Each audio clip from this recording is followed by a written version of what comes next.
Bernadette, let me ask you, what does it feel like for you to enter meditation when you first start sitting?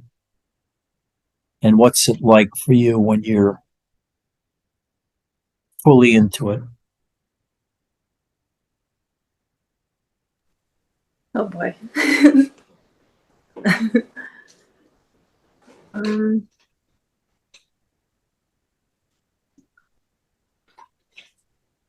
it's hard to talk about, and I get nervous, but I sink into myself and I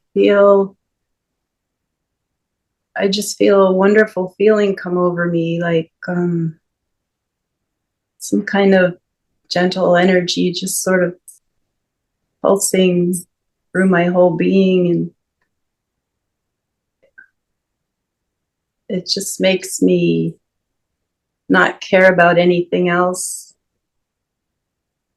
I just want to sink further into it.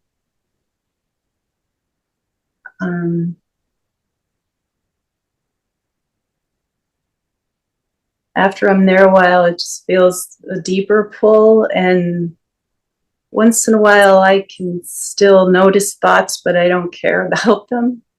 Notice what?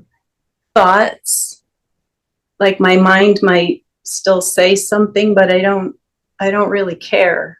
I don't get pulled into that. I get pulled into the feeling. The feeling is what really gets me. It feels so good, like a powerful drug that just takes any cares away, that I don't feel like moving or doing anything.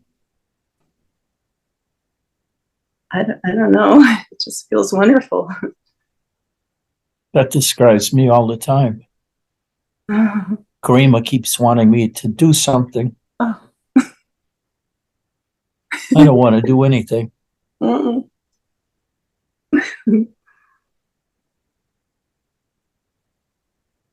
Mark, what about you? Have you noticed anything like that? Yeah, I mean, Bernadette, you put it better than I normally would, but it's pretty much. Turn up your So volume. it's like, I think very visually. So it's kind of like I'm at the place where beingness is always there. So it's where it's always available. I don't know if that makes sense, but to you, but I'm like I guess the best way to put it is I'm the beingness is running all the time. It's always available. It's always there. I went for a walk today and I came back and I really exerted myself and I just closed my eyes for a few seconds and I was in a very deep state of beingness because of the exertion that I did. But it's like superimposed on everything that I experience. It's always there. And otherwise, I'd agree with what Bernadette said. It's a very clear way of describing it. It is a feeling, and the feeling includes, it's like an energetic pull. It's like a gravitational pull. And I've likened it before to the feeling when you're in nature and everything is peaceful. It's very, very similar to the feeling of being in nature. It's like I feel like when I'm in deep in beingness, I feel like nature is operating through me. There's some kind of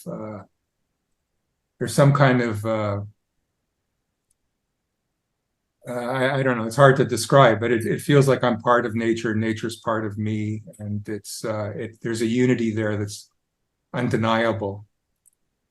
And it's hard to talk about, like Bernadette said, but there are times when the beingness gets so palpable and so dense that it's like this entity that's like right around me, right in front of me, and I can energetically touch this entity. And it kind of like reverberates upon itself, and it becomes very, very potent and very, very kind of like an out of this world kind of experience. But there's other times when it's more usual, like now, which is just like a a pleasant presence. I don't know what to call it, but it's like the Pleasant buzz. yeah, pleasant buzz, a pleasant humming, kind of like gentle symphony going on before everything else appears on it, or Then while what everything. happens when you go deeper? Oh, when I go deeper, I just go into very deep realms. Sometimes I go into like daydreams. I go in and out of daydreams. Sometimes it's not daydreams, but it's almost like I'm in a trance where I'm catching like this euphoric sensation, and I just keep going there, and I keep resting in there. And I've likened that to being in the cold ocean and finding a warm pocket and just staying in that warm pocket and enjoying the warmth. What's the major benefit of meditation for you? Oh, I'm such a calm dude now. What? I'm so calm now. I'm so calm, and instead of having preconceived notions of how to deal with situations or whatever, I mean, I still have notions sometimes, but I'm open to what unfolds. I'm open to the situation as it is, much more than I used to be, because I used to have pig-headed ideas about what was going to happen. And I would hang on to these pig-headed ideas sometimes, despite the fact that the situation was much different than I had anticipated.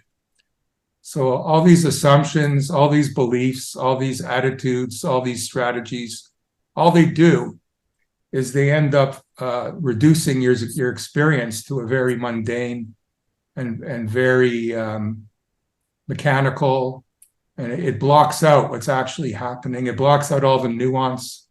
It blacks out one's native intelligence and one's native nuance. So, like I've said before, I used to have a lot of wrong ideas about other people, about the world, and especially about myself. But what I did notice was whenever, say, I was in a social situation, and I would have social anxiety, and especially around women and stuff like that, as long as I suspended my attitude, I suspended my usual thought trains and just was open to what was going on in the present, things would unfold okay usually, but when I hang on to my pig-headed, stupid notions, my wrong-headed notions about things, that's when, I would retreat, I would feel hampered, I would feel awkward and anxious. But when I suspended all that, I could do amazing things. When I just momentarily let go of that stuff and didn't hang on to it. So that's kind of like a continuation. It's like a preceded what I'm doing here, which is going much further along that. Just not knowing, being open, and not hanging on to any thought trains, not hanging on to any thoughts. Usually I'm quite free of thoughts. I'm usually very free of thoughts. And when the thoughts do come, none of them relate. Usually, none of them relate to the idea or sensation of being a separate entity, a mortal separate entity struggling in the world. Not anymore. I see all those as barriers to the state that I want to be at. And when they used to arise over time, I would realize that these are totally counterproductive movements or habits within me. And I would go past them because I was so passionate about experiencing the ultimate, the ultimate. I was passionate about continuing my beingness. And I continue along that path. There, I said my thing. In all too many words. As is usually my style. That's why I said Bernadette expressed a lot more succinctly or clearly than I could. For me, meditation is so delightful. I sit down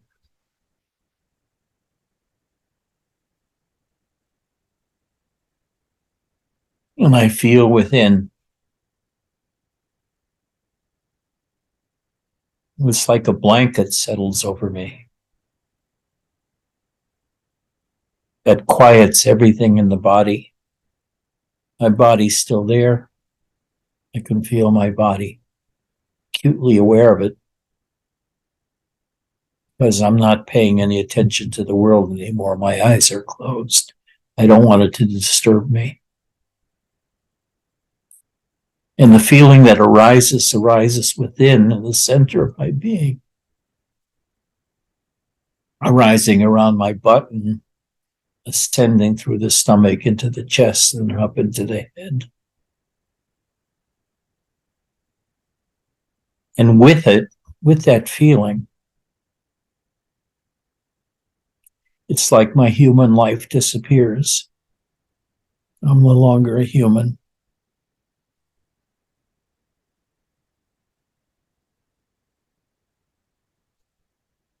That energy comes into me that you talk about too, and fills me with joy. And it can become a very powerful sense of joy that enraptures my entire being.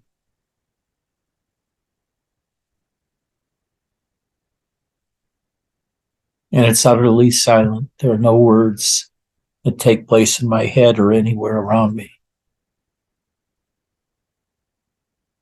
And my body gradually stiffens and stiffens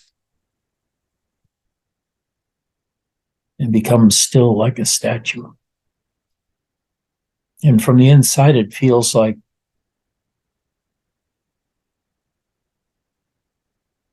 both becoming nothingness, but at the same time, a huge marble pillar standing motionless against a foreground of movement. My mind has no words. My mind has no thoughts. And I sink into that stillness, which is so wonderfully welcoming.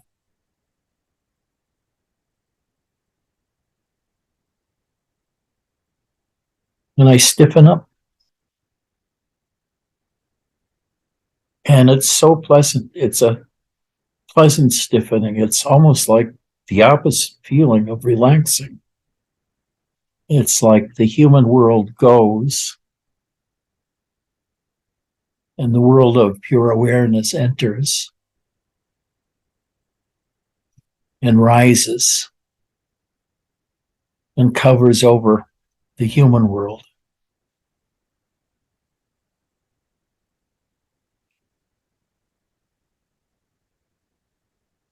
And there's nothing but this fantastic sense of presence in me. My own presence and the presence of God combined into one. And by the presence of God, I mean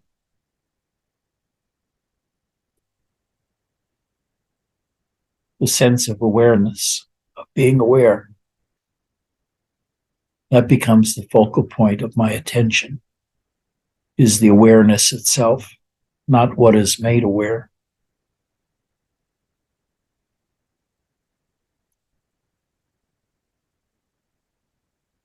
And I noticed that in subsequent meditations, my beingness can become fixated very easily on the experience of awareness. Awareness is not me, it's different from me. Just like the body is not me, it's different from me.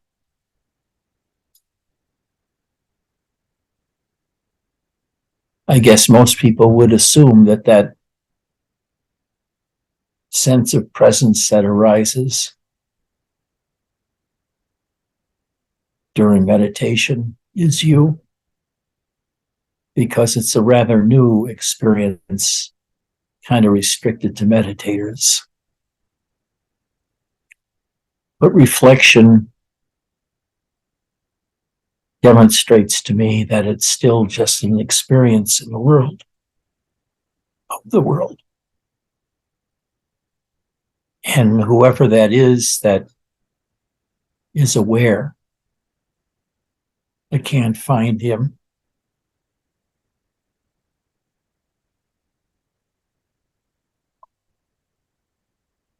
But I know he's there, hovering during meditation above the world.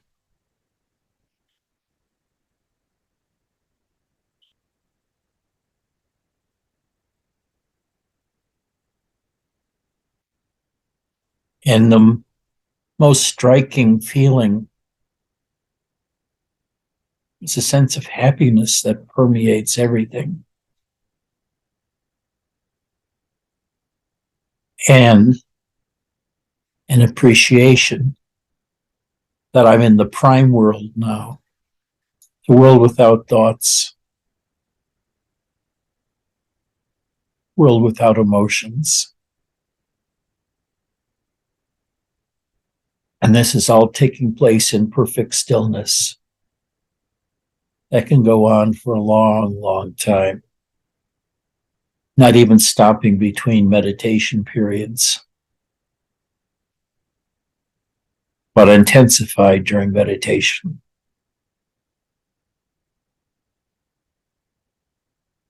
I'm aware of the body as a vehicle.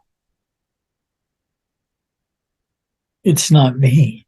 I don't identify much with it anymore.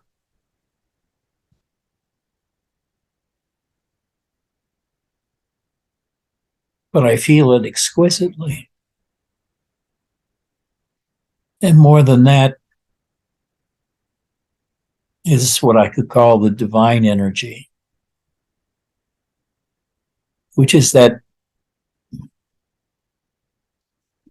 which becomes a sense of joy. But at first, it's hard to describe what it is. It's just a slowing down of any perception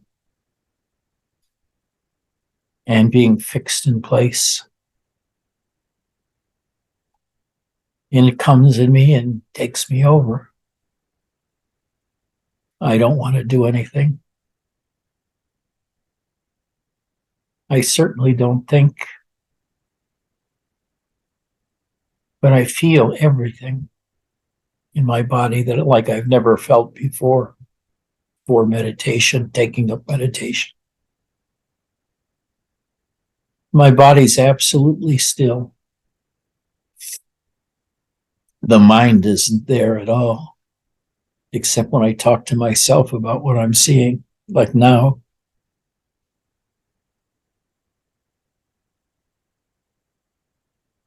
And sense of power. The sense of power, after a while, disappears and just falls into the background. And it's me, just with constant awareness of my environment and my internals.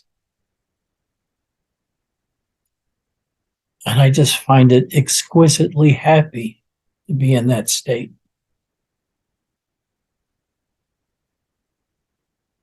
The strange thing is, or not the strange, but it's not so strange, is that I can reach this state almost all of the time, anywhere. And I recognize now that I never leave it too much. I function in a very low intensity lifestyle where we may get one visitor knocking on the door once every 2 weeks.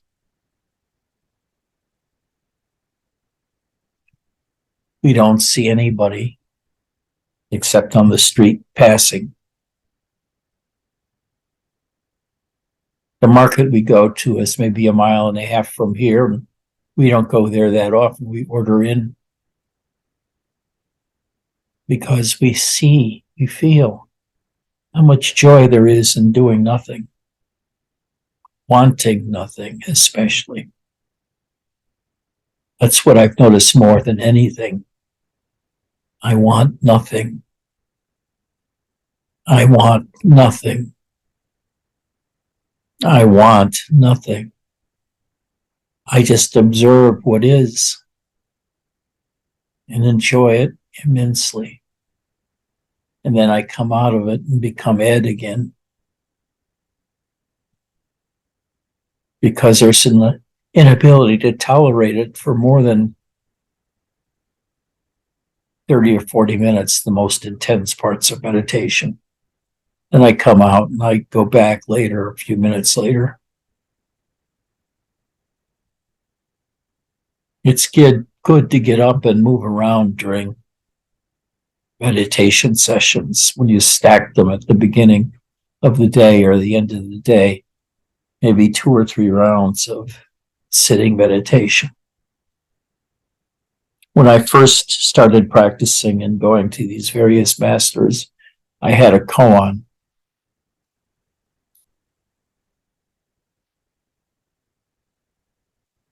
And I went to Mount Baldy and I learned the answers to a lot of koan questions. And I saw that the koan questions were not important, nor were the answers. That was just intellectual. What's really important was the happiness I spent in meditation, the lack of fear, the lack of guessing, the lack of worry, and being aware completely that the world was separate from me. The consciousness, it seemed, almost borrowed. And consciousness had a lot more edges than I ever thought of when I first began meditating.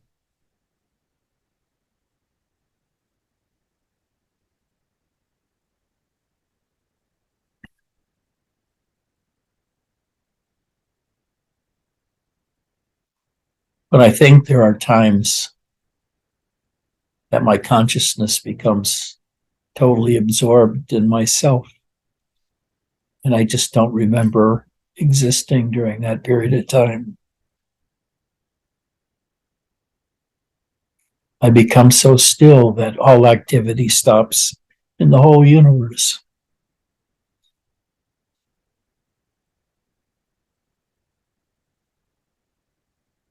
And I'm happy.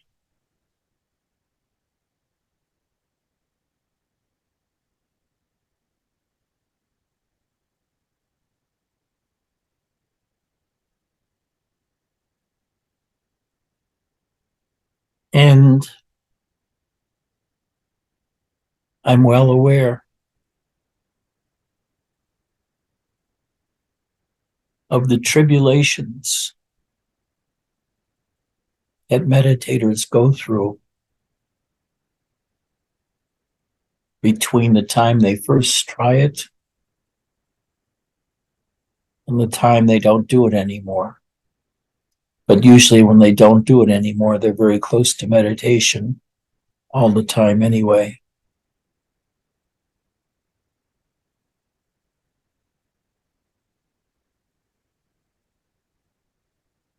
When it comes to other people, I'm very aware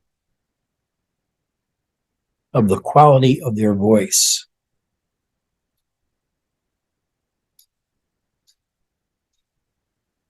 How powerful their voice is. How sweet their voice is. How hypnotic their voice is.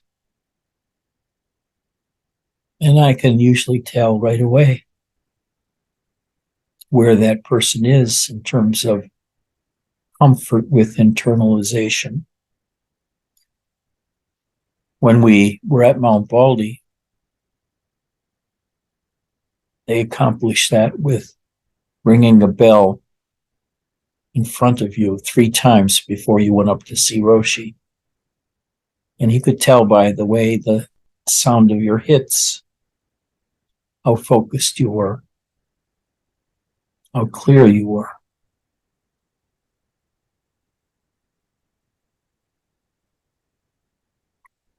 And you could tell also by hearing other students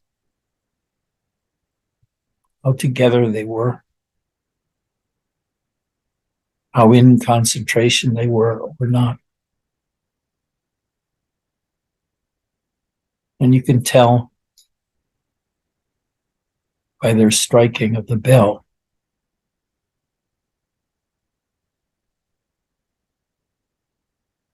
the depth of their meditation. Ones who strike the bell in the right spot, with the right tempo, and the interval between first and second and third is identical, means that they were pretty much enveloped in the meditation. But I remember then, the person I was then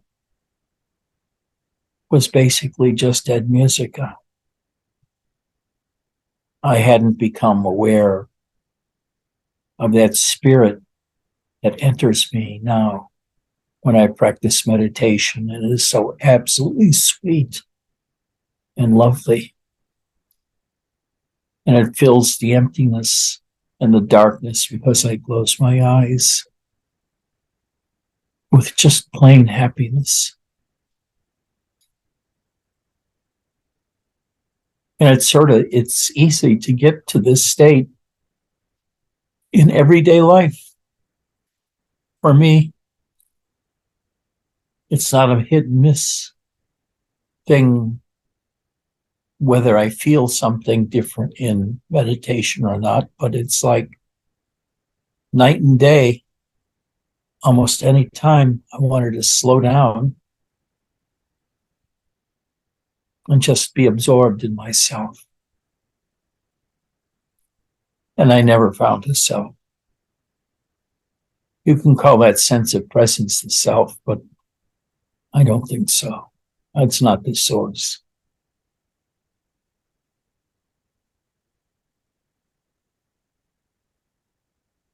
But one of the things you must do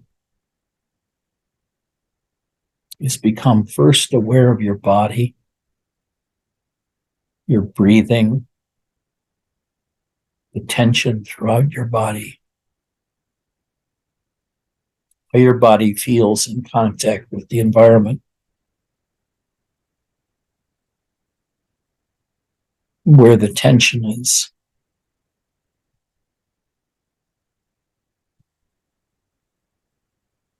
For me, all the tension in my body disappeared 3 or 4 years ago.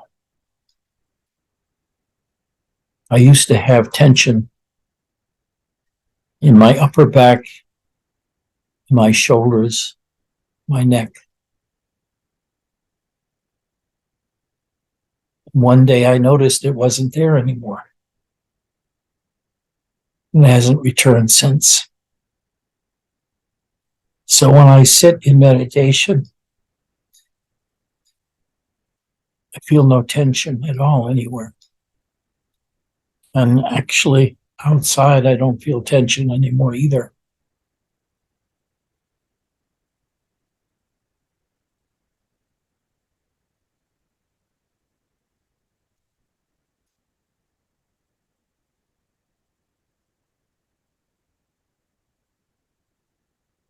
And I'm preoccupied with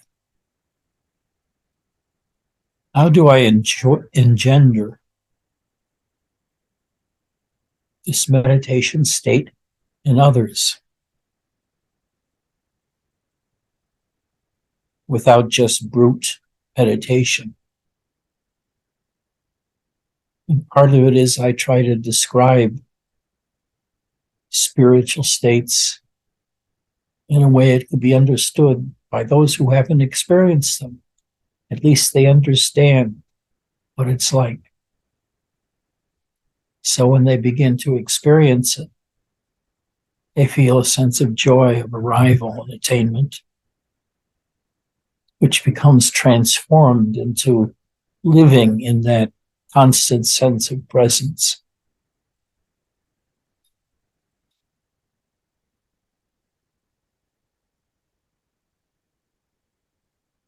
When you sit deeply in meditation and are taken over by whatever it is that's revealed in meditation, whether you call it energy or a state or nothingness, doesn't matter, because you're taken to a different world. And that world is much different from the everyday human world of words and concepts and things to do. I have nothing to do anymore.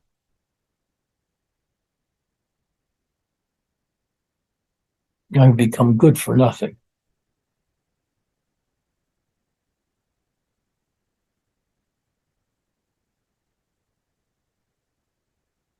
And the less I've had to do, I find that the more Karima does to make up for what I don't do. And she does it willingly. She doesn't complain.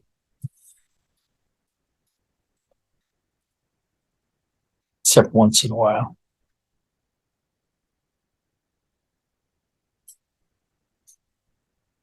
But know that,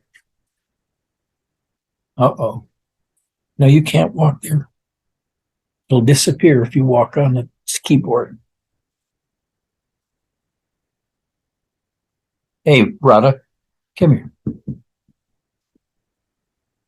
Come on. Come on. This is Radha, our oldest cat. She's about 12.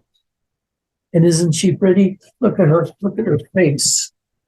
Look at the eyes.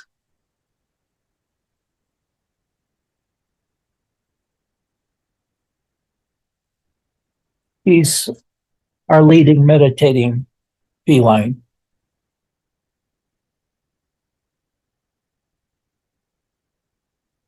Little Eddie is, not Little Eddie, but Shakti is the newest. And he's becoming an imp.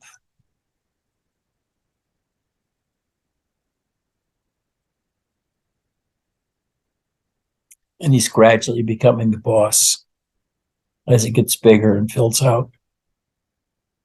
He's already our biggest cat. And he doesn't care for me at all. He has no taste.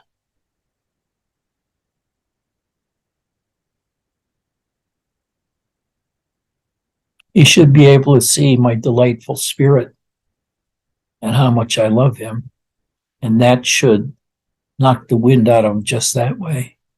But it doesn't. He just wants to hang around Karima, lick her nose and lick her tongue, because she sticks her tongue out and he licks her tongue, which I have photographs of.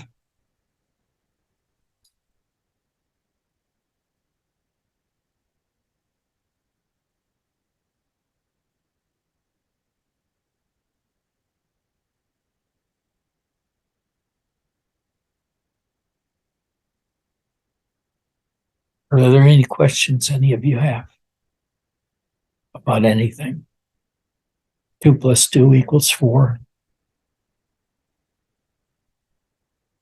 3 + 5 is 8.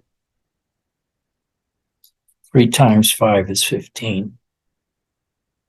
Anything else that's missing in your life? Anything else you want to know that I can bullshit my way through explaining to you?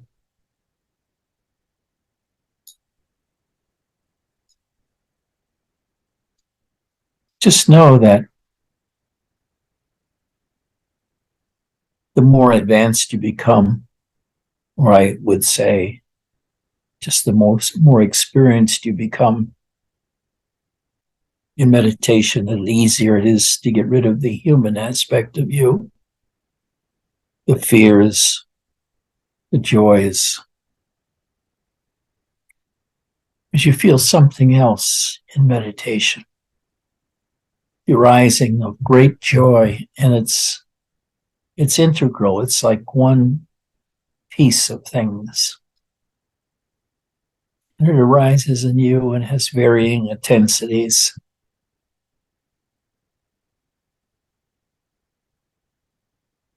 But the experience of that joy cuts through any problems you have. These problems just are burned away. And that's the wrong verb to use, because it's not like burning at all. It's like evaporating. And then when you're deeply in those states of being in the jaws of intense concentration,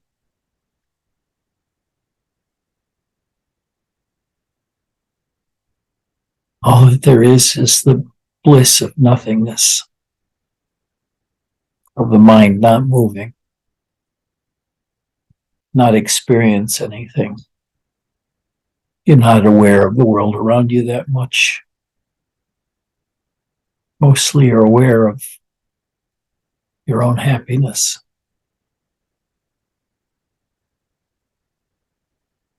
And you're aware that there's nothing you can do except to be. If you try to act on something you think the body wants or your mind wants, you'll just lose the state. And with that realization, you get to the point where you don't lose it anymore. You don't even feel the need to talk to yourself.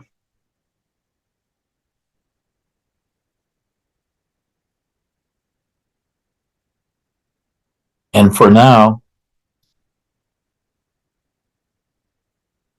I feel my body very acutely.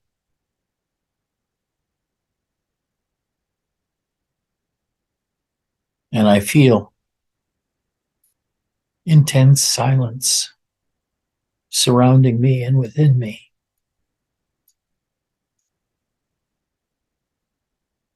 And it's extremely pure because there are no phenomena there. In the deeper meditation, you're taken totally out of the human world, because the concepts of the human world do not apply to what you experience in deep meditation. And it's all up to you. You're the one who determines how often you meditate, how deeply you meditate, what you meditate on, whether it's an object or objectless. And I would recommend meditating on nothingness or on the beingness inside of you that comes out during meditation. And when you wake up from meditation, you can feel the beingness very strongly, as well as the silence that permeates everything, the emptiness. And you become acutely aware that you're not human. And a lot of teachers say that, but I never knew what they meant.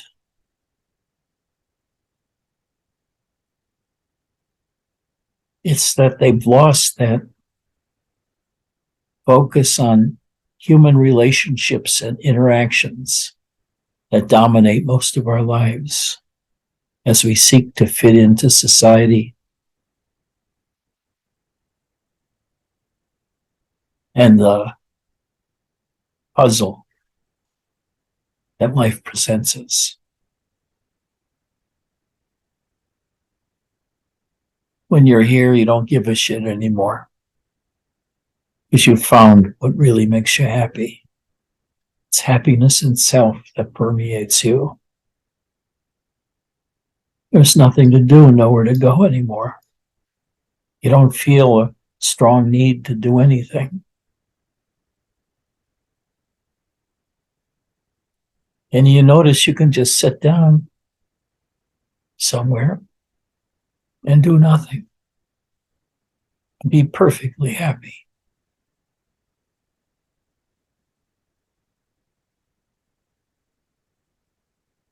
Ian certainly understands this. Cassie, too.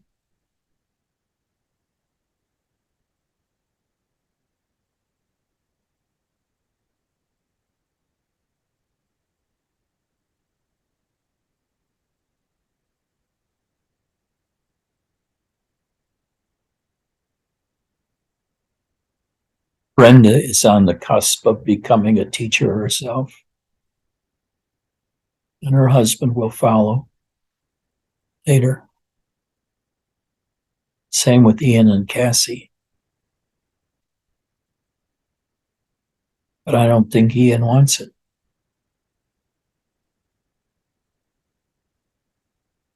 Fuck you, Ian. You never get what you want anyway. It's good to not get what you want. It takes the vim out of you.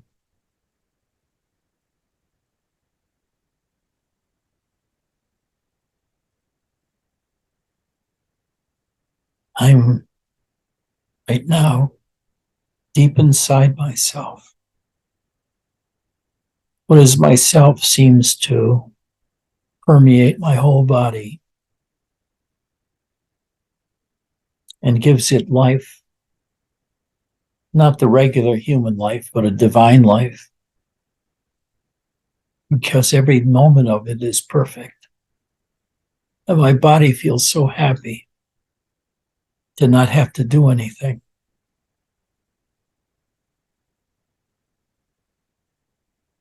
I've graduated and got my diploma.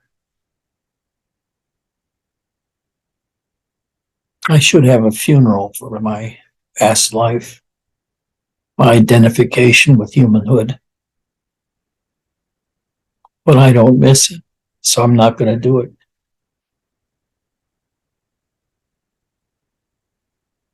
I love you all.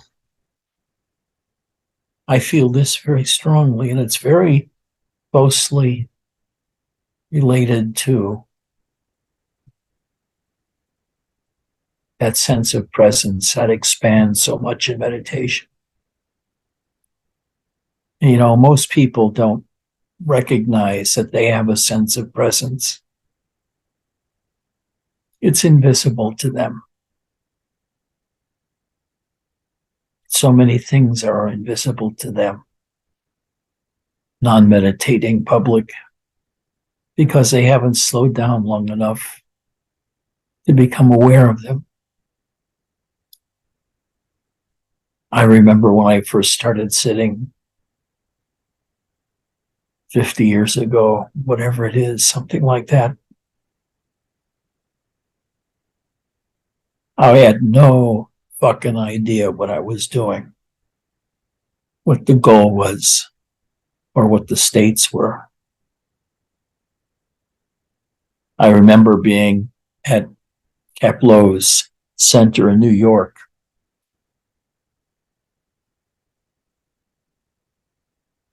And unlike most other places that I've been to, centers that require you to be silent, in Kaplo Center, there seemed to be a lot of people who are putting a lot of physical energy into their meditation. So they were loudly huffing and puffing like they were trying to move a great boulder.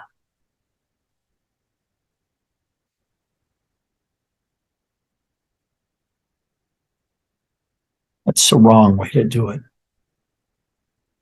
The huffing and puffing interfere with becoming nothing, becoming beingness, thin nothingness.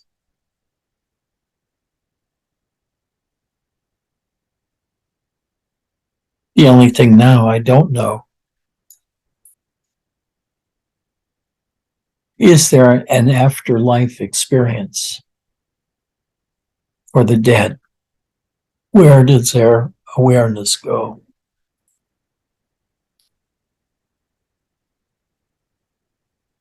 I don't know. I know this is the primary question for many, many, many, many people, is what happens to us? But in this state that I'm in, it doesn't fucking matter. It doesn't matter.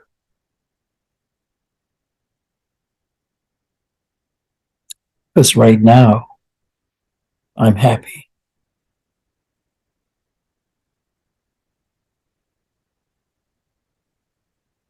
I notice that most of you are very still during meditation, which is very good.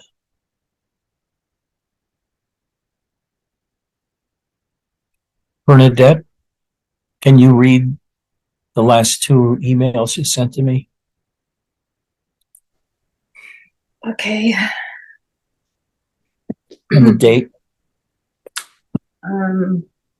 This one's from last Wednesday, 7 days ago. Okay, this feels weird. Edgy, I feel as if I'm floating through the day in a sort of dream. What an incredible satsang today. So much energy today. About an hour before satsang, I was feeling the energy and bliss of just being. The life energy, like you described, that makes me feel so still and blissful and completely content. For some reason, after a while, I felt the need to write down some stuff about how it feels to be on a path of surrender. So I started doing that. But then another type of energy took over me, the kind that makes my body tremble and shake. It was stronger and lasted a lot longer than it has in a while. It started to happen a bit again at the beginning of satsang. I guess I sort of crumbled with love and devotion during the chant. But after you started talking, I really relaxed again, surrendering to the power of your words and presence. I reveled in the way you were describing the life energy and what it feels like to be immersed in oneself. Then when you paused, I felt like you took us to the source of where the words were coming from. You seemed to hold us very deeply and powerfully in the silence. It was incredible. I feel very drained now, sort of exhausted, but satisfied and content. I just want to stay in this feeling of being deeply immersed in myself. I just wanted to let you know how deeply you have touched me today. Thank you.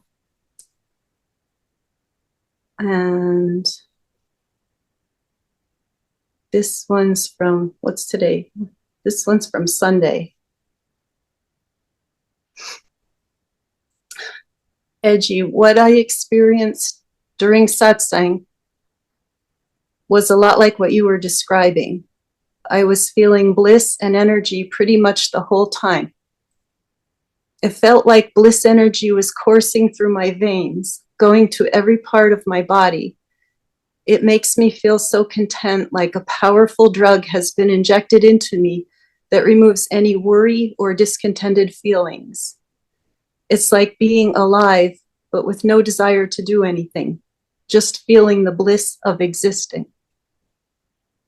After a while, I started to feel sort of lighter. It was like an expanding of myself where I didn't have a specific location. The boundary of my body started to loosen. I was still feeling the bliss pulsing through me, but I also felt the sound of cars outside going through me. I felt the sounds of the electronics humming in the room, and occasionally the sound of my cat breathing going through me. It all became more bliss energy and like it was all in my body, but my body took up all the space in my awareness. The bliss energy comes often throughout the day. Listening to chant triggers it even more, and I listen to it almost all day. It may not be the deepest state there is, but it pulls me strongly away from the world. I don't want to talk to anyone or move when I'm feeling it.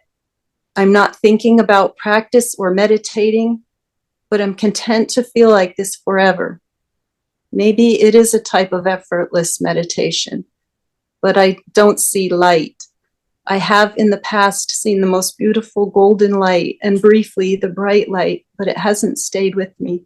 I would love to see that golden light again, but I'm so content to live out my life feeling pulled deep into my beingness over and over, and the degrees of ecstasy, rapture, and bliss that I feel. I almost wish I would die so there would be no demands on me to pull me away from feeling myself. But maybe I wouldn't feel it without being, quote, alive. I don't know. I love attending satsang. I always seem to experience something beyond what I experience on my own. Thank you. Thank you very much, Bernadette. Welcome. Now that is the statements of somebody that's already immersed in herself. And it describes perfectly the path I went through many years of just practicing all day and not wanting to have anything to do with anybody or anything. And how happy I felt doing nothing and becoming nothing, but not knowing anything yet. And what has happened over the years is I get to know and trust these states that come through me.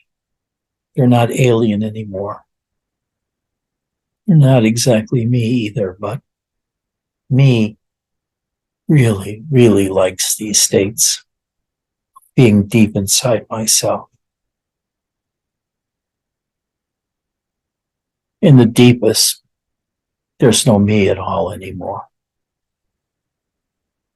Even in the more superficial states, it's hard to be aware of a me. What I'm aware of is different kinds of pressures inside my body and areas where the pressures are and how they keep changing. It's a kaleidoscope. Things keep changing. And all the while, I'm in silence.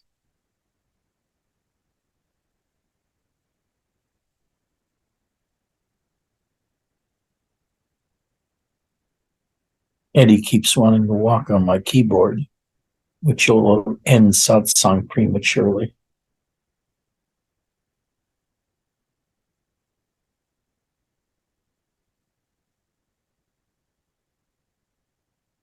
I hope you can get to the place where you meditate so often and so deeply, it gradually replaces your everyday human consciousness with the consciousness always turned within, as in a sense, residing in your own source without knowing your own source, because the source is what's aware of everything else besides itself.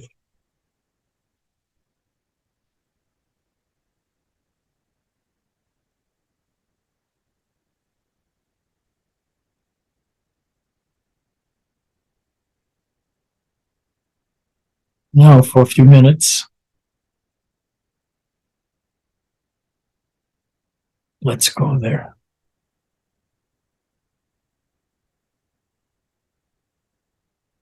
Just immersed in your own awareness.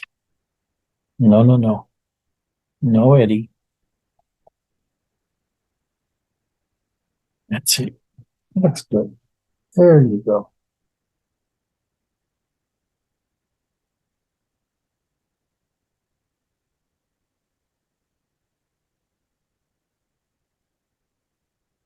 Ian, you have a dog, don't you?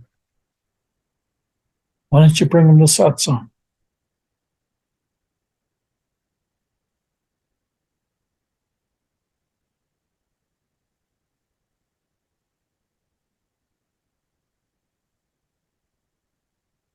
Have him sit on Cassie's head. He's not our dog. He's our son's dog, and we have him a couple of days a week. He's what? He's not our dog. He's our son's dog, and we have him a couple of days a week, and on Sundays as well when our son comes and sits with us. But I yeah, see. he's brought so much joy and togetherness into our relationship. It's just incredible. Who, your son or the dog? Huh? Your son or the dog? The dog brought my son closer to me and me closer to my son. Yeah. Shared love, shared unconditionality. It's incredible.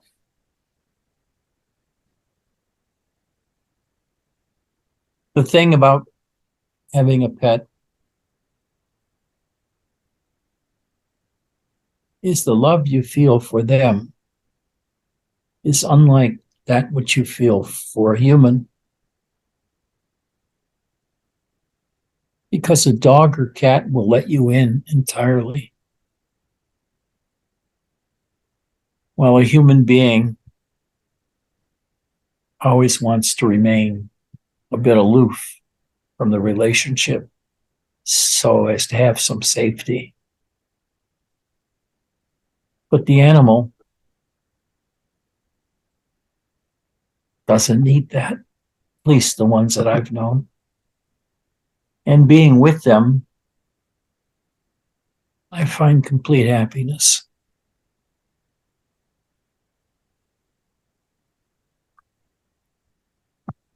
That's why I advise getting a cat. A dog is similar, but much more energetic, much more into licking your face, which can become a little disturbing, especially if it's a big dog, which gets very demanding with his or her love.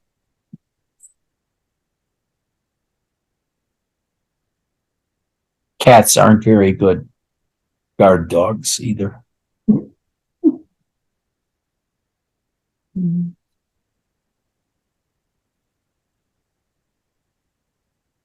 What's Adam showing me? Oh, a German Shepherd. German Shepherd to me are the king of all dogs. It's like they're the epitome of it. But I dearly love the little ones. The runts that weigh 7 or 8 pounds. Because they're endearing in a way a German Shepherd isn't.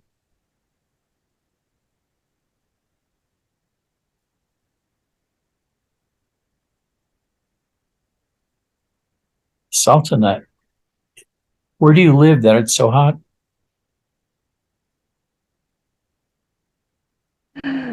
Today we have hot day, 35 degree. What is it? Kazakhstan, 35 degree today. In Kazakhstan. Yes. Wow. I felt a euphoria from the spirituality and the powerhouse of just where you come from. I'm either going to have a breakthrough or a breakdown. So I don't know which. Probably both are the same. At the end of the But a breakdown will bring you such happiness. Because you won't have to strive for stillness anymore. I don't strive a lot anymore. I really don't. Good for you. Nowhere to go, nothing to do, nowhere to go is pretty much my mantra. I love you. And you might be lovers. Gee, there were a couple things you said that eloquently expressed what I was trying to. One thing you said was, when practitioners stop, can you hear me okay? Yeah. Okay, so when practitioners stop formal meditation, usually they're near meditation all the time anyway. So that's what I was trying to explain when I said that the beingness was always there. I was always at the place where beingness happens, even though it's not always strong, but I'm at the precipice. And the other thing you said was, when thoughts come, not to go there because it damages the whole beingness thing. So over time, what I used to think were automatic, or what I used to think were responses that I had no control over, like that, and they contracted my state because they were anxiety ridden or whatever. Over time, I realized that no, I don't have to take delivery of this state, because I know what will happen. It'll diminish me, and it'll pin me to a board, like a moth to a board of separateness and suffering. So over time, I just learned it ain't worth it, and I just stopped taking delivery of these sensations, emotions, thoughts that I used to think were inevitable, but then I realized, no, they're not inevitable. Even that is, I can heal those too. So that's, thank you for, I can go, like I've said this many times to you, I can go to all the same states you talk about, but I'll never be able to express the way you do. And that's because of my cognitive circuits won't allow me. So I speak in a very roundabout way instead of directly addressing it frequently, because that's the way my brain works. But when the state. So you have a broken brain? You can say that. My brain is not neurotypical. But along with that, I have abilities that most people don't have. Primarily, what you talk about divine energies, there's no sign of them abating. So I know you said it could take a long time. Is it possible that they will continue to my dying day? If I live a long life, they may continue. Well, it depends on what you're feeling, because the just consciousness itself has a kind of energy with it, and it becomes very acute in meditation. Which I also that's what you're talking about. Yeah, well, I don't know if, I was describing that, I think, before, when I said that sometimes in meditation or beingness, it becomes very solid, very palpable. Like it becomes like a mountain of like. Yes, it is. Of like, but you call it, I call it euphoria rather than bliss, because bliss is such a vague term that people can take it many different ways, but it's, I like euphoria better, but happiness is a good one and joy is a good one. But in terms of being a succinct explainer of my states, I'll always struggle. But with the states themselves, I have no problem at all. I'm constantly immersed in beingness. And, but I'll never be an edgy. I'll get closer, but I have my. You'll be a Mark. Yeah, that's true. I'll be a Mark. You'll be Saint Mark.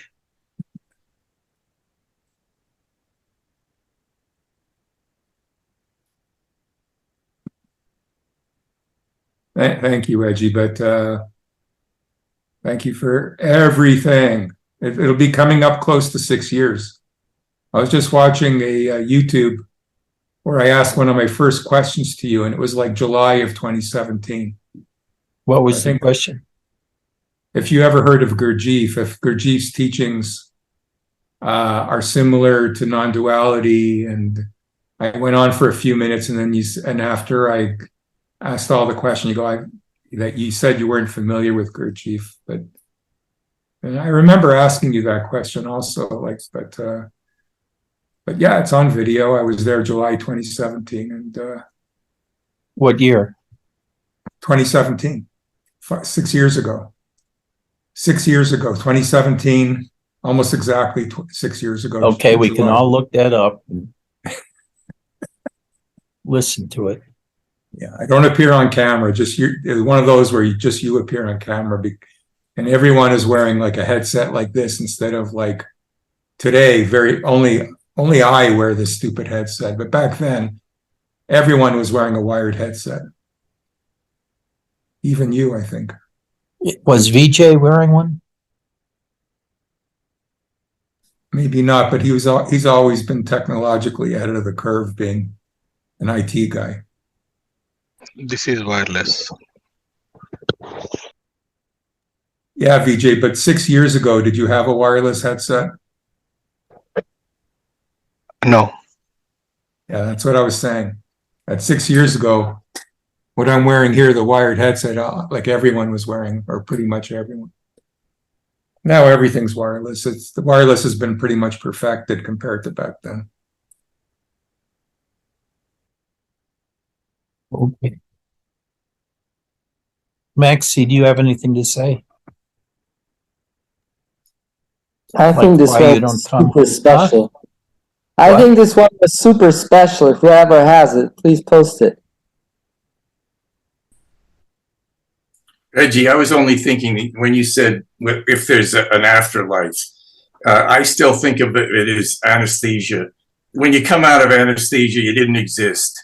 It's something like dead is dead. I mean, it is like a petite death. It's as close as I never died, so I don't know. But I mean, Nisargadatta didn't believe in reincarnation. He said there might be a residue from each life and desire. If it's a desire body, you get a body. If you want another body, you get another body.